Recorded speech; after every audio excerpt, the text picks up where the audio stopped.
Okay, we'll start with this. Gabby Fondora's dominant knockout win over game challenger Viviana Ruiz in a fight that went exactly as I predicted, as I expected. Viviana, in the early goings of the fight, found out very quickly that Gabby Fondora is a hard woman to get to. It's hard to even land a punch on her because not only is she very, very big for the weight, but she moves and stays behind her lead, constantly walking Viviana into that hard jab. As Viviana was trying for jabs of her own, short jabs, double jabs, triple jabs, trying defense, trying to get in, though not being able to in the first round. In the second, I would say that was Viviana's best round of the fight, landing a couple of overhand rights on Gabby, which didn't really have the desired effect, but they definitely got in the second round, coaxing Gabby Fondora to start hitting the gas in the third, punishing Viviana even more, punishing her with jabs, following up with big backhands behind it, occasionally putting a punch downstairs, all while Viviana struggles to get within striking distance of Gabby Fondora. It's what I tell you all the time. No matter how these fighters look, with some other flyweight opposite the ring Gabby Fondora, they all end up in the same compromising position, struggling to get close to her and walking into straight punches while they try to. Punishing third round for the challenger, punishing fourth round. It was just getting progressively worse for what was the away fighter, showing a lot of spirit, though coming up short of answers as the fight progresses, and you see the punishment is starting to set in. Viviana's slowing down, not as peppy as she was at the start. Gabby scores her first knockdown off of what looked like an off-balance shot. I think that was in the fourth. It was either in the fourth or the fifth. Got caught off balance trying to come in. Viviana popped right back up after the knockdown, trying to show that she wasn't hurt. She definitely got hurt in the sixth as Gabby Fondora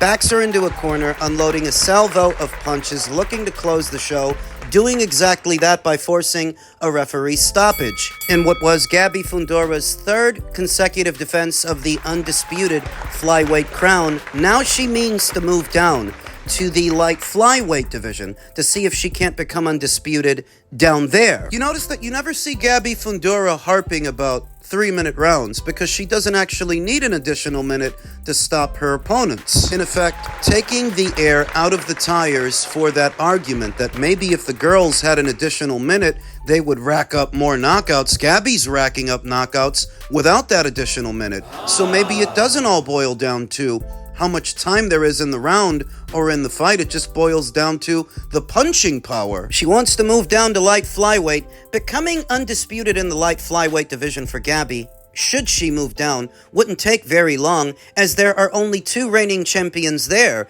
unified light flyweight champion Evelyn Bermudez of Argentina and the reigning WBC champion Lourdes Juarez of Mexico. Gabby, leading up to this weekend's fight, set Lourdes would be the first champion that she challenges upon descending to light flyweight.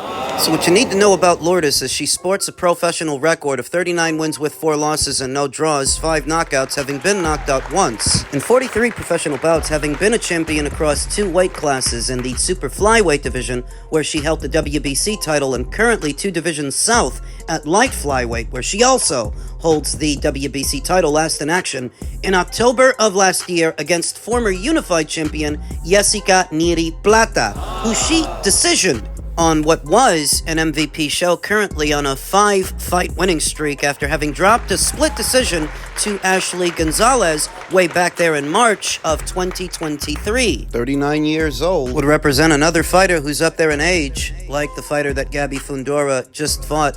Lourdes is best described as a boxer, a mover. She's not an artillery fighter, not relying on strength of arms to get the job done. So if Gabby lands that fight, I'm telling you, it's going to look a lot like yesterday's fight. It might perhaps go a little longer than yesterday's fight because Lourdes is a more experienced fighter, a better fighter than a Viviana Ruiz, better grade of fighter, though it's going to end the same way. If Lourdes tries to back foot Gabby Fondora, she's just going to be a sit and duck out there, unable to land any of her own punches, but getting hit with Gabby's. That's if she tries to get on the back foot. If she tries to get on the front foot, take it to Gabby, she's going to end up like Viviana. The way you slice it, I think Gabby Fondora wins that fight. And because Lourdes Juarez is not with a major promotional outfit, it's a fight that could go down as soon as the summer months. I expect to see Gabby fight 2 more times this year, and I expect at least one of those fights to be against Lourdes Juarez, who I don't think will be very expensive to get in the ring with Gabby. Very difficult. The fights at these weights often are less expensive than what you find at the higher weights. So undisputed at a second weight for Gabby is definitely an attainable goal, especially since she means to move down and not up. Now, as part of yesterday's broadcast, Oscar, who was in attendance, was asked about the Virgil versus Boots situation, and he shredded manager Rick Mirigian, saying, "I will never work with him again." A similar sentiment we've seen in some quarters. That's what Eddie Hearn said about Keith Connolly. Guy who manages Richardson Hitchens, Edgar Berlanga, Conor Benn. You'll notice a familiar theme, that Keith Connolly tried to guide his fighters away from Matchroom and DAZN over to Zuffa. Rick Mirigian tried to guide Virgil Ortiz away from Golden Boy Promotions onto greener pastures. The grass always being greener on the other side. From where you're standing until you get over there and realize all you've really done is rendered your own fighter an active career in limbo, still in the thick of a legal battle with Golden Boy Promotions to try and achieve free agency. You'll also notice that DAZN has yet to renew with Golden Boy Promotions. They footed the bill for yesterday's show, but they've yet to reach an extension with Golden Boy for a new multi-year broadcast deal. Could it be that... Remember that they've already reached one with Matchroom, and Matchroom's deal hasn't even ended yet. It's not due to end until the summer months, but they've already situated that to keep Matchroom on the platform, whereas Golden Boy, their deal ended last year, and we are 3 months into the new calendar year, and they've yet to renew. Why? I think failing to deliver the Ortiz versus Ennis fight has something to do with that, most of the problems being on the Golden Boy Promotions side of things. A common theme over there that Oscar just doesn't seem to get along with his fighters, whether it's Canelo Alvarez or Sinicia Estrada, Jaime Munguia, Ryan Garcia. Fighters that either already left Golden Boy Promotions or fighters that still want to, like Ryan and Virgil. If you're DAZN, what exactly is the incentive to renew with Golden Boy? They still haven't. 3 months into the calendar year, and the longer this goes on, to where if Virgil's legal battle with Golden Boy is still going on in September, and Golden Boy still hasn't reached a new deal with DAZN, that actually strengthens Virgil's case, that they don't have a broadcaster, and because they don't, he should be free to go. Oscar says he doesn't want to work with Rick Mirigian, who has a penchant for making fights disappear, fights evaporate, but some of the fighters on yesterday's card are managed by Rick, so he may have to continue to work with him to some degree, to some extent. Is Rick Mirigian doing right by his fighter, taking this course of action when all it's really done is render him inactive? There is a legitimate argument that Rick Mirigian is only really doing his job in pursuing a better deal for more money for his fighter and himself. He's just doing what he's supposed to do. That's the role that a manager is supposed to play for a fighter. A buffer between the fighter and the promoter. At the same time, there is a legitimate argument that Golden Boy is only doing what they're supposed to do as a promotional outfit. They're only trying to deliver a fight to their broadcast partner. So what this is competing interests. Different strokes for different folks. What might be right for one may not be right for some. Doing the fight at the price that Golden Boy wants to do the fight, well, maybe that's not what's right for Virgil. Not knowing that if they let somebody else do it, he'll make more money. But what Golden Boy is saying is you're not at liberty right now to work with somebody else and let them pay for it. You're not at liberty to cut us out of the deal. So you see how it goes. I don't expect Virgil to fight anytime during the summer months, not while this is still going on. Reacting to Oscar De La Hoya's comments, Rick Mirigian said, "Pobrecito," thinks he actually won the case when he has little to no chance to actually win the actual case. Does not know how old his ex-fighter is and said he is 30. He might have CTE and or possibly onset dementia. He said he got Virgil a world title, thinks he will be in court for years like Mikey Garcia, and Virgil will suffer when it's actually 90 days away. He didn't go see Virgil when he was sick and canceled the day of when he was supposed to show up, as I actually flew there and did. Never called him, and he didn't help with any money, like he said, as he paid him a sign-on bonus for second contract, and I can prove it. But again, dementia is real, NCTE. He says he will never work with me, but I have 6 guys there and the main event tonight.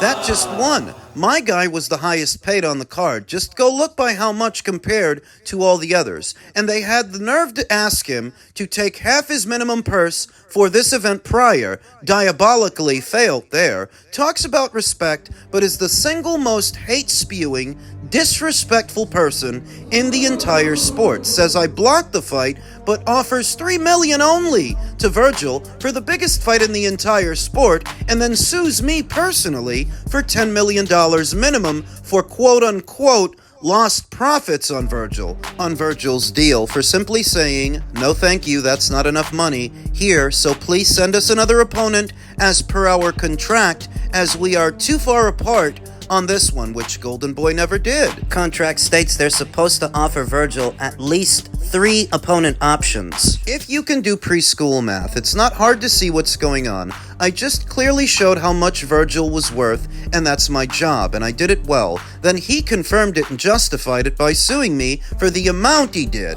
And I'm the greedy one? The ungrateful one? Who's trying to line whose pockets here? I can care less what he says or thinks about me, as I don't work for him. I work for the fighter that he once was, which makes this all even more pathetic from a person who talks about loyalty, but literally went through 5 managers and 8 trainers, 11 business partners. Look it up and fact check it. I work off a small percentage. While this stuttering, loss for words, confused habitual liar who can't say one factual thing ever has to justify what I explained above. He blocked the fight, continues to block it, because that's all he can do for now, and it won't matter. Mark my words, he got caught with his hand in the cookie jar, and he will pay. Period. I won't ask or bring up why he has no TV deal for going on 4 months, no dates laid out, owes fighters so many fights now, and behind, nothing planned, is out here blaming everyone on earth but the person he should, himself. But let me guess, that's little old me's fault, who's just as horrible a manager as he would say. Like I have that kind of power and influence. I pray for him nightly. I will continue to, as it's clear nobody else does. Karma's a motherfucker. Most interesting part of that long-winded paragraph is where Rick says that Oscar got caught with his hand in the cookie jar. What's he talking about? What does that mean? And that's why they haven't renewed the deal with him for the last 4 months? I've seen a lot of fighters accuse Golden Boy Promotions, Oscar De La Hoya, of stealing money. Sugar Shane Mosley said it. Juan Manuel Marquez said it. I remember Sergey Kovalev was said that he was owed money. Gennady Golovkin said that he was owed money. Canelo Alvarez accused Oscar De La Hoya of stealing from the fighters. Now Rick Mirigian seems to be accusing him of the same thing. But we can't see all ends here and now. As long-winded and somewhat revealing as this is, it's more of the same. And it's boring. We're boxing fans, not lawyers, not attorneys. We don't want to have to sift through the legalese when it comes to this situation. The Boots Ennis fight is either going to happen or it's not going to happen. It's not happening now. So it all means the same thing. And this situation between Virgil and Golden Boy, it's going to last through the summer. So once again, I don't expect to see Virgil in the ring anytime soon. Not maybe until the fall or winter months. If that, Boots Ennis fight is on ice. As a result, Boots Ennis is now forced to move on. Per Eddie Hearn himself, preliminary talks have taken place between Matchroom and Top Rank to match Jaron Ennis with Xander Zayas next, now that Boots versus Ortiz seems highly unlikely to take place. Do I believe that this will be the next fight for Boots Ennis? No, I do not, because I believe that Xander means too much to Top Rank for them to just truck him off over to Matchroom so that they can use him to build their fighter. I feel that Xander and his team, they're going to want more money than Matchroom is willing to kick out, and I think it's more likely than not that Boots fights Josh Kelly, not Xander Zayas. Josh Kelly has been hinting at a stadium fight, in his native Sunderland. And Boots Ennis has been hinting at a title fight for what could be his next fight. Who could Josh Kelly fight at 154 right now that it would take place in a stadium? I would say Xander Zayas, but they already tried that, and no dice, whereas Josh Kelly and Boots Ennis are both with Matchroom. They both fight on DAZN. On DAZN, they could bill it as a pay-per-view. Not saying that they should, but they could. DAZN being in need of top-tier matchups to spruce up what's supposed to be their ultimate tier, that very expensive package.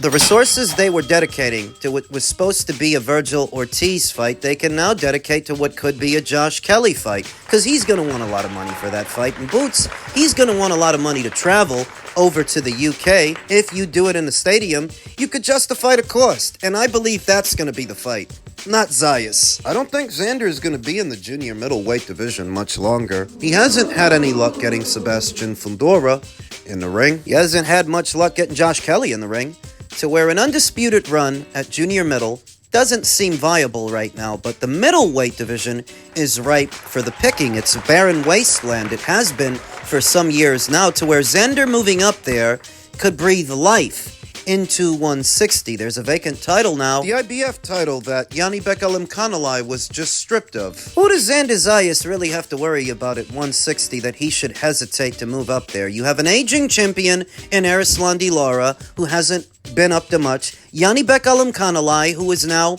out of commission, and Carlos Adames, who's going to be defending his title next weekend against Emma Williams. Carlos might actually lose that fight. There's nobody up there right now that Xander needs to be all that worried about. And you're looking at Xander, he's getting bigger, he's a big boy, to where making 154, it can't be getting any easier. I could see him making a defense of his 2 alphabet titles over the summer months, then perhaps capping off the year by moving up to 160 if the situation doesn't change at 154, and I don't expect that it will. He's probably gonna move up, and he won't be missing out on anything by moving up, because all the guys at junior middle right now are eventually gonna end up at middle. That's Sebastian Fundora, that's Virgil Ortiz, that's Boots Ennis. Eventually, all of those guys are gonna join him at 160, so moving up there now would only give him a head start.